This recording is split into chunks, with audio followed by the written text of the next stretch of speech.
ہوئے ہیں، پھر ان کا فیض وہاں بھی پھیلا۔ آج بھی ان کے شاگردین پوری دنیا میں موجود ہیں، شاگردوں کے شاگرد ان کے سلسلے میں، اور اللہ تبارک و تعالیٰ نے ان کو یہ چیز دی کہ ان کو عشق قرآن حاصل ہے۔ عشق قرآن، اللہ ہم کو اس کا کچھ حصہ نصیب فرمائے۔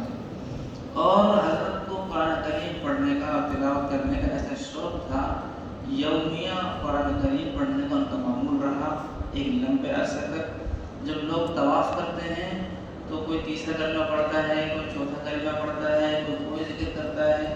حضرت قاری محمد صاحب مانیپتی رحمۃ اللہ علیہ کے بارے میں حضرت مولانا پیر ذوالفقار صاحب کے خطبات میں بات لکھی ہے کہ حضرت اپنے شاگردوں کے غول میں ہوتے تھے، چاروں طرف شاگرد ہوتے تھے، ان کو قرآن سناتے تھے، تھک جاتے تھے تو ان سے سنتے تھے، تم سنا۔ تو یہ بات میرے مجھے ذہن میں آ گئی کہ یہ اس سلسلے میں ہی برکت ہے، اس سلسلے میں اس بہت حفاظ اور قرآن ہیں، اور قرآن کریم کی تعلیم کا اور تلاوت کا اور پڑھنے کا یادداشت کا اس پورے سلسلے میں ایک خاص اثر ہے۔ اور حضرت مفتی صاحب کے الحمدللہ شاگردین جو ہے پڑھے ہوئے پڑھاتے ہوئے جگہ جگہ نظر آئیں گے۔ یہ اللہ تعالیٰ نے بڑی برکت دی ہے، اللہ تعالیٰ اور مزید برکت سے نوازے۔ ہم کو بھی دو چار حرف حضرت مفتی صاحب سے پڑھنے کا شرف حاصل ہے، اور ہمیں اس پر جو ہے کہ ہم اس کو اپنے لیے سعادت مندی سمجھتے ہیں۔ اللہ تبارک و تعالیٰ قرآن کریم کے ساتھ صحیح تعلق نصیب فرمائے۔ یہ جو بچے، یہ آپ کے لیے بہت ہی اہم بات ہے، بہت ہی اہم بات ہے کہ اس کے والد نے بھی پڑھا اور بچہ بھی پڑھ رہا ہے، یہ برکت کی بات ہے۔ اور پھر یہ بچہ قرآن کریم پورا کسی طرح پڑھ سکتا ہے۔ اور پھر ہوتا تو مدرسوں میں یہ ہے، ہمارے پاس بہت سے بچے پڑھتے ہیں کہ پڑھنے کے بعد بعض مرتبہ ایسے غائب ہوتے ہیں کہ یہ پتہ نہیں وہ کہاں گیا، کسی سال 10 نے قرآن شریف پڑھا، کسی سال 20 نے قرآن شریف پڑھا، پھر پڑھ کر غائب، پتہ نہیں کہاں چلے گئے۔ پڑھ کر اس سلسلے سے جڑ کر رہنا، یہ برکت ہے۔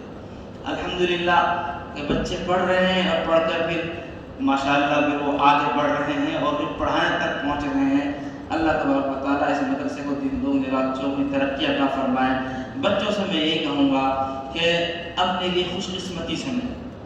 اساتذہ بہت مل جاتے ہیں، مدرسے بہت مل جاتے ہیں، اعلیٰ سے اعلیٰ، اونچے سے اونچے، لیکن تعلیم کی برکت بہت کم ملتی ہے۔ اللہ تبارک و تعالیٰ علمی برکت سے بھی ہم کو نوازے۔ میں نے جو حدیث پاک پڑھی اس میں بتلا دیا گیا کہ معزز اور محترم لوگ کون ہیں۔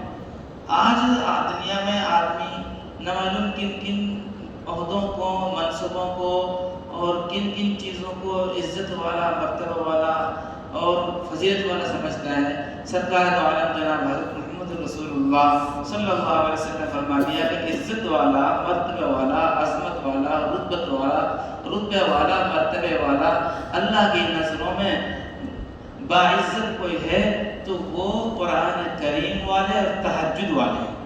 کون ہیں بچے؟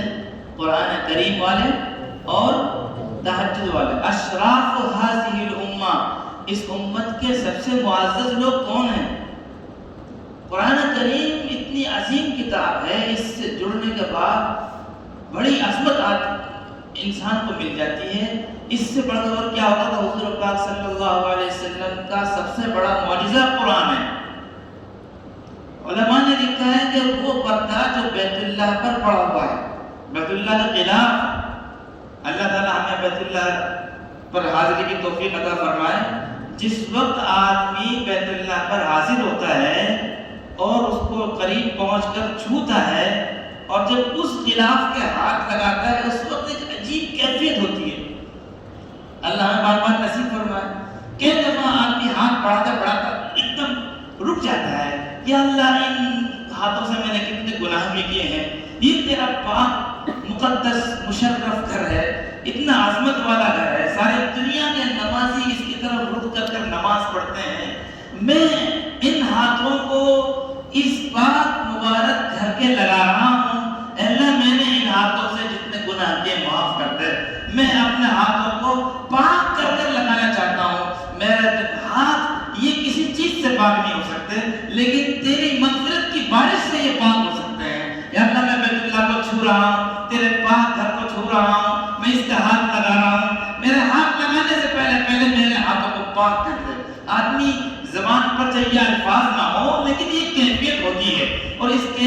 ساتھ پھر بیت اللہ کے ہاتھ لگاتا ہے. کس کا ہاتھ لگاتا ہے؟ اس پردے کا ہاتھ لگاتا ہے. اور پھر اس کو کس قدر خوشی اس کو ملتی ہے اور دل اس کا کیسے پاک پاک ہو جاتا ہے. اللہ ہم کو یہ موقع نصیب فرمائے، بار بار نصیب فرمائے. لیکن جہاں وہ بیت اللہ کا پردہ جب وہ اس کو تبدیل کرتے ہیں، بدلتے ہیں، تو وہ پورا اس کو کھولا جاتا ہے، اس کے ٹکڑے کیے جاتے ہیں، بادشاہ کو دیا جاتا ہے، وہ اپنے دوستوں کو، قریبی کو ہدیہ تحفہ دیتا ہے.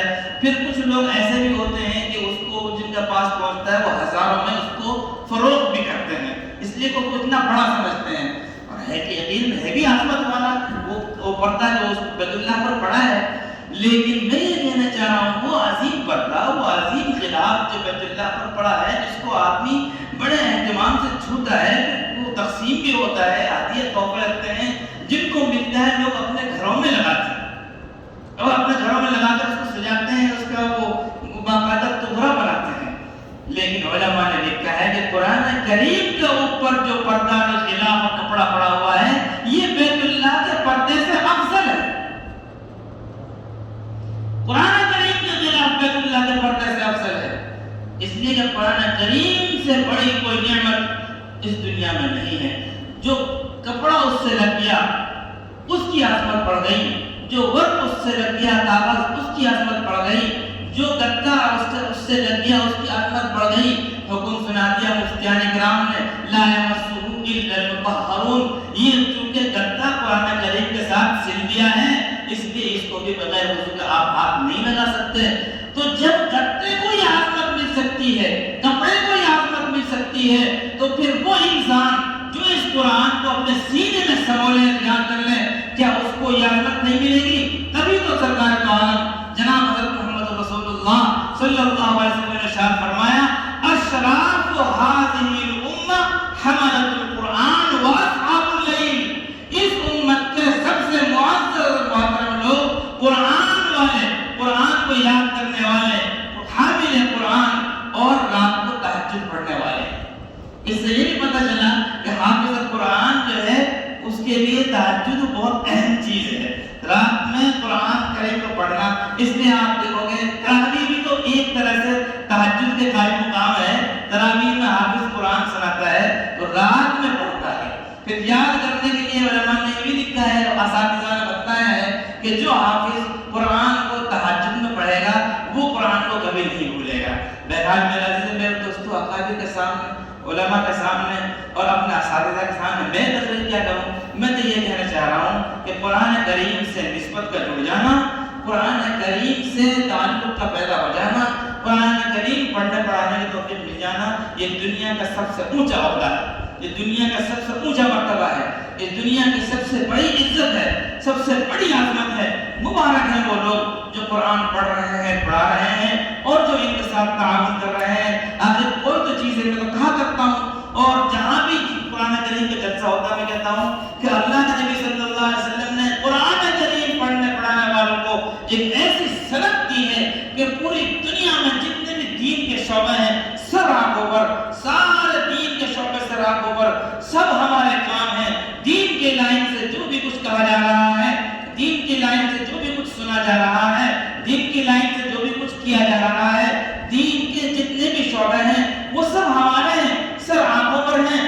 اور خوش قسمتی کی بات ہے کہ دین کے تعلق سے کسی بھی شعبے سے ہم کو کام کرنے کا موقع مل جائے، لیکن جو سند سرکار کا عالم جناب حضرت محمد رسول اللہ صلی اللہ علیہ وسلم نے قرآن کریم کے پڑھنے پڑھانے پر دی ہے وہ تمغہ کسی اور کے پاس نہیں ہے. کیا فرمایا؟ خیرکم من تعلم القرآن وعلمہ. تم میں سب سے بہتر وہ ہے جو قرآن کریم کو سیکھے اور سکھائے.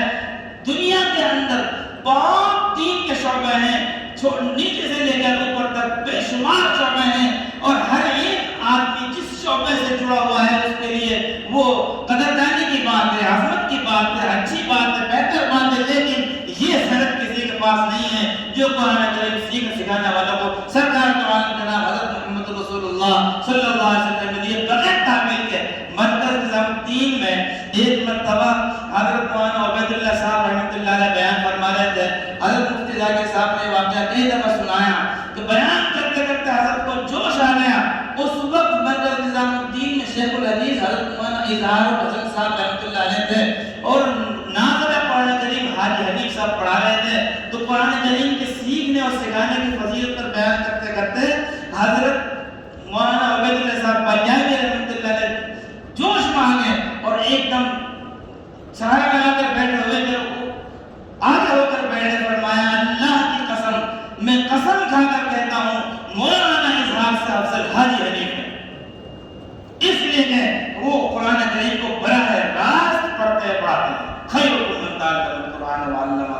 اس لیے قرآن کریم کی نسبت سے جڑ جانا، تبھی تو یہ حدیث میں حضور پاک صلی اللہ علیہ وسلم نے یہ ارشاد فرمایا کہ اس امت کے سب سے معزز لوگ قرآن والے اور تہجد والے ہیں۔ اللہ ہم کو قرآن والا بھی بنائے، اللہ ہم کو تہجد والا بھی بنائے، اور ہمارے اساتذہ نے، ہمارے بڑوں نے جس محنت سے، جس لگن سے، جس تڑپ سے، جس امید کے ساتھ، جس شوق کے ساتھ ہم کو پڑھایا ہے، اللہ تبارک تعالیٰ ہم کو اس پر قائم رکھے، دائم رکھے، پڑھنے کے ساتھ پڑھانے کی بھی اور عمل کرنے کی بھی توفیق عطا فرمائے۔ یہ جو مکاتب ہیں، یہ جو مدارس ہیں، دیکھنے میں آپ کو چاہے یہ کتنے ہی کم لگیں، لیکن یہ دنیا کے بقا کا ذریعہ ہیں۔ دنیا کے بقا کے لیے بڑی بڑی حکومتیں کام کر رہی ہیں، تنظیمیں کام کر رہی ہیں، لوگ محنتیں کر رہے ہیں، لیکن وہ ظاہری چیز ہے۔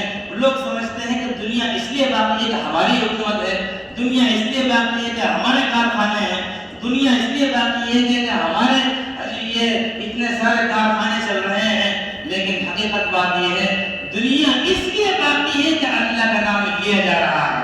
یہ مدرسے یہ کیا ہے؟ یہ اللہ کا نام لینے سکھایا جا رہا ہے۔ قرآن کریم کسی بھی دینی شعبے سے قرآن نکال دو، اس کے پاس کچھ بھی نہیں بچے گا۔ یہ بنیادی چیز ہے۔ قرآن کریم کے الفاظ یہ مدرسوں میں پڑھائے جا رہے ہیں، قرآن کریم کے معانی یہ مدرسوں میں پڑھائے جا رہے ہیں۔ قرآن کریم کا پڑھنا پڑھانا یہ دنیا کے باقی رہنے کا ذریعہ ہے۔ کوئی آدمی اگر یہ کہے کہ بھائی قرآن کریم نہیں رہے گا تو دنیا نہیں رہے گی، ہاں جب تک قرآن کریم کا ایک بھی حرف باقی ہے دنیا باقی ہے۔ جس دن قرآن کریم کا ایک حرف بھی نہیں رہے گا، اس حدیث کو یاد کرو، جب تک دنیا میں کوئی اللہ اللہ کہنے والا ہوگا دنیا باقی رہے گی۔ اللہ کا لفظ بھی تو قرآن میں ہے، اللہ کا لفظ بھی تو قرآن میں ہے۔ تو جب تک قرآن کریم کی آیات الفاظ باقی ہیں، جب تک یہ دنیا باقی ہے۔ اس سے پتہ چلا کہ یہ معصوم بچے اور یہ مرد مجاہد جو مدرسوں میں بیٹھ کر قرآن کریم قال اللہ قال رسول کر رہے ہیں، یہ پوری دنیا کا محسن ہے۔ پوری دنیا کو راحت مل رہی ہے، ان کی وجہ سے آرام مل رہا ہے، اس کی وجہ سے بقا اس کی وجہ سے ہے، اس لیے کہ یہ اللہ کلام پڑھ رہے ہیں، پڑھا رہے ہیں، اور اس کی وجہ سے یہ دنیا باقی ہے۔ نہ معلوم ہے کیا عرض کر گیا حضرات کے سامنے۔ میں تو یہ مبارک بات دے رہا تھا کہ حضرت کا سلسلہ ہے، شاگردی کا بڑا بابرکت سلسلہ ہے۔ اللہ تبارک تعالیٰ ان بچوں کو کامیاب فرمائے، ان پڑھنے والوں کو کامیاب فرمائے، اور جو ان کے معاونین ہیں، مدرسے کے معاونین ہیں اور یہ اچھی نظروں سے دیکھتے ہیں، اللہ تعالیٰ ان کو بھی جزائے خیر عطا فرمائے۔ وآخر دعوانا الحمدللہ رب العالمین۔